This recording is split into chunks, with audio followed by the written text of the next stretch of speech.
과연 연년생과 쌍둥이 중에 누가 더 힘들까요? 안녕하십니까 여러분, 내돈파파입니다. 저는 유익한 정보를 얻기 위해 혹은 엄마들의 관심사나 엄마들의 생각들이 궁금해서 맘카페를 눈팅합니다. 그 중에 쌍둥이 맘카페도 종종 보는데요, 어느 날 그 카페에서 한 글을 봤습니다. 그리고 그 글을 보고 궁금증이 생겼습니다. 과연 쌍둥이와 연년생 중에 누가 더 힘들까요? 자, 제가 봤던 글을 요약해보자면 이렇습니다. 한 쌍둥이 어머니가 쌍둥이 아이들을 데리고 카페에 갔습니다. 카페에 커피 한 잔을 사러 갔는데 그때 카페에 있던 한 아주머니가 쌍둥이를 보고 말을 걸었다고 합니다. 쌍둥이인가봐요. 아, 네, 쌍둥이에요.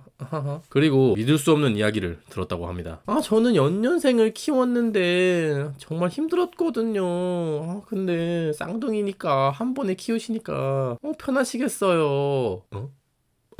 순간 야마가 순간 빡쳐, 순간 화가 났지만 말을 이어가면 싸움이 날 것 같아 그냥 네 하고 커피만 사서 바로 돌아가셨다고 합니다. 그리고 곰곰이 생각을 해보니까 화가 나는 거죠. 그래서 이제 하소연을 하신 겁니다. 이 글을 읽고 놀란 점이 몇 가지 있습니다. 첫 번째는 실제로 사람의 면전에 저렇게 말하는 사람이 있다는 사실입니다. 사실 저거보다 더 심한 사람도 있을 겁니다. 만약에 그런 사람이 있다면 저랑 마주치지 맙시다. 아니, 어떻게 경험해보지도 않은 일을 편하다고 단정짓고 당사자에게 그렇게 말을 할 수 있는지 정말 놀랍고 무섭습니다. 좀 저로서는 사실 이해가 안 돼. 어떻게 말이 되냐 근데 저런 게. 그 역지사지로 만약에 쌍둥이 엄마가 그 연년생 아이들을 우연히 만나서 연년생이신가 봐요. 저는 쌍둥이 키우느라 힘들었는데 1년차로 키우니까 편하시겠어요 라고 했다면 과연 그 연년생 어머니는 화가 안 났을까요? 마냥 웃으면서 쿨하게 넘기지는 않았을 겁니다. 그리고 제 두 번째 놀란 점은 맘카페의 순 기능입니다. 맘카페의 회원들은 대부분 엄마들입니다. 당연하죠. 그러니까 맘카페죠. 아이를 키우는 아빠의 입장에서 맘카페를 보다 보면 정말 남자와 여자는 많이 다르구나라는 거를 느낍니다. 확실히 여자들은 감정적이고 공감을 많이 필요로 합니다. 그 대부분의 글들이 하소연, 고민, 궁금증들입니다. 그리고 각자의 경험에 빗대어 진심으로 서로를 위로해주고 공감하는 댓글이 정말 많습니다. 특히나 고부 갈등과 남편 흉을 보는 글들은 사람들의 격한 공감을 얻어냅니다. 제가 종종 글들을 보다 보면 진짜 이런 사람 있다고? 이게 이런 일이 진짜 일어난다고 싶은 일들이, 그런 글들이 정말 빈번하게 올라옵니다. 볼 때마다 제가 맨날 놀래요. 이게 말이 되나? 그러다가 또 이런 제가 궁금증이 생겼습니다. 만약에 아빠들이 모여있는 카페에 같은 얘기를 한다면 어떤 반응이 나타날까? 모든 아빠가 그렇진 않겠지만 아이를 키우는 제 지인들은 보통 이런 하소연을 들으면 이런 반응을 보입니다. 왜 그러는 거야? 남자들은 항상 이 원인을 분석하고 싶어해요. 그리고 어떠한 문제가 들이닥쳤을 때 해결하고 싶은 욕구들이 있습니다. 아니, 근데 연년생이 더 힘들 수도 있잖아. 그리고 궁금한 걸 참지 못합니다. 물론 제 얘기입니다. 저도 그렇습니다. 솔직히 기분 나쁜 일인 건 팩트입니다. 아주 불쾌한 일이죠. 남이 얼마나 힘들었을지는 전혀 신경 쓰지 않았고, 그리고 그렇게 생각한다 한들 그걸 상대방에게 직접적으로 표현한 것 자체가 상대방에 대한 존중이 전혀 없다는 얘기니까요. 솔직히 저였으면 싸우진 않았겠지만 기분 나쁜 티는 팍팍 냈을 겁니다. 하지만 솔직히 궁금하긴 합니다.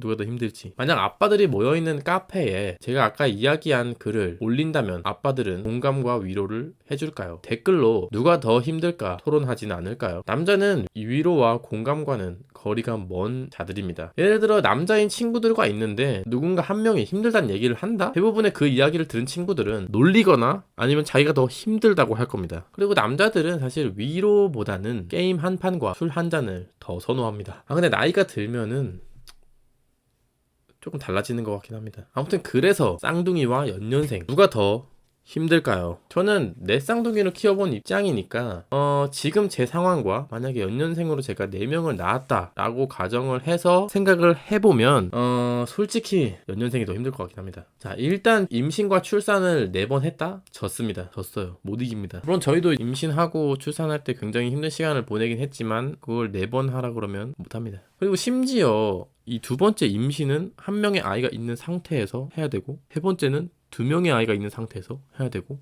네 번째는 3명의 아이가 있는 상태에서 해야 됩니다. 졌어. 이걸 어떻게 이겨? 못 이겨 이거는. 그리고 키우는 동안에도 저희는 같은 옷 같은 음식, 같은 시기의 고민, 훈육, 훈련 등을 동시에 할 수 있는데 연년생은 뒤죽박죽입니다. 작년 했던 거 올해 또 해야 되고 그 전에 했던 거 또 해야 되고 그 다음 년에 또 해야 되는 그거를 4년 동안 해야 되니까 졌습니다. 졌어. 못 이겨. 졌어. 그렇다면 새쌍둥이는 어떨까요? 새쌍둥이와 연년생 3명 누가 더 힘들까요?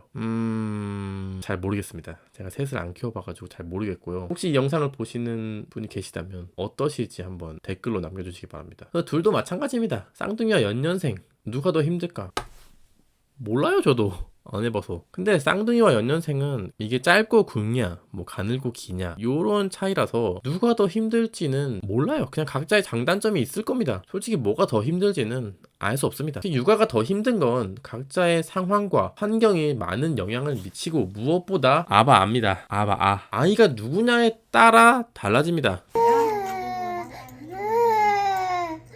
뭐 쌍둥이건 연년생이건 둘 다 힘들죠. 둘 다 모두 힘든데 그래도 힘듦의 정도를 결정하는 건 쌍둥이냐 연년생이냐가 아니라 그 아이가 누구냐입니다.